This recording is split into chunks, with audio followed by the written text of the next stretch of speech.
George W. Bush and Barack Obama, Foreign Policy in the 21st Century.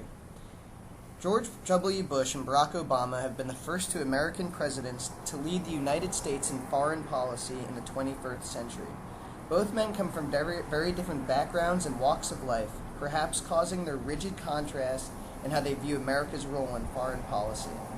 This analysis will compare Bush's 8 years of foreign policy to Barack Obama's new beginning.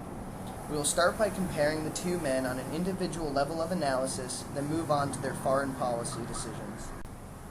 George W. Bush was born in Texas on July 6, 1946. When he took office, he was 6 years older than Barack Obama. Obama was raised in Illinois by a middle-class family. Obama was not born into a life of privilege like George W. Bush, whose father was an established politician and wealthy oil executive. Obama went to Occidental College and then 2 years later went to Columbia. He went on to Harvard where he studied law and eventually would end up teaching constitutional law at the University of Chicago. George Bush, on the other hand, got his education from Yale University where he majored in history. George W. Bush has been a firm supporter of the Republican Party, whereas Obama has supported the Democratic Party. Both men's respective upbringings on the individual level of analysis strongly affect their party loyalties.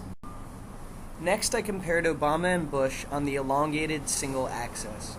When looking at Obama, you can find him on the ideological left, because he's trying to change healthcare to a universal system and fundamentally change the system, as opposed to being pragmatic left, where he would have left healthcare as it is if it wasn't failing.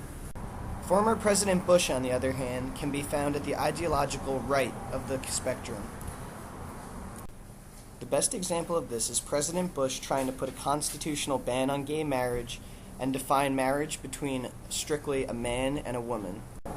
This would put him on the ideological right because he was attempting to change the Constitution and the framework of the original founders. After comparing George Bush and Barack Obama on the elongated single axis, we find that these two are on complete opposite sides of the single-axis spectrum. Finally, I compared George W. Bush and Barack Obama's foreign policy decisions in the 21st century. The best way to define George Bush's foreign policy behavior is unilateral, meaning he did not necessarily have the support of the international community when he made decisions. The best example of this is the 2003 Iraq War. Despite criticism from the United States' traditional allies in the West, the United States entered Iraq and overthrew Saddam Hussein. From the beginning of his presidency, Barack Obama has made it clear to the world that he wants to make the United States a multilateral nation again. The best example of Obama's attempt to become a multilateral nation is his attempt to reach out to Iran. He has planned rare face-to-face talks between Iran's president and himself, an action Bush would never consider as president. The differences in foreign policy correlate to the individual level of analysis. Both men have taken the United States in very different directions in the 21st century in regards to their foreign policy decisions. It will be interesting to see how the United States fares on the international level as it shifts from Bush's unilateral nation to Obama's multilateral coalition.